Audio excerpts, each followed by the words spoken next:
আসসালামু আলাইকুম। এখন মাগরিবের নামাজ পড়ব। মাগরিবের নামাজ হচ্ছে 3 রাকাত।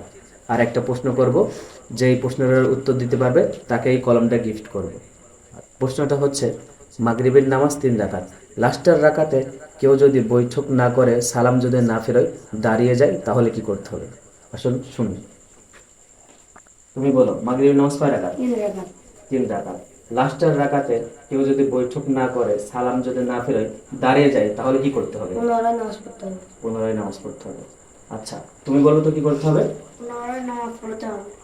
তুমি বলো তো কি করতে হবে? পুনরায় নামাজ পড়তে হবে। বলো না। আচ্ছা, তুমি বলো তো কি করতে হবে? সুসিদ্ধা দিয়ে নামাজ হয়ে যাবে। মাশাআল্লাহ, সেজদা দিলে নামাজ হয়ে যাবে। যেহেতু মাগরিবের নামাজ কয় রাকাত? 3 রাকাত।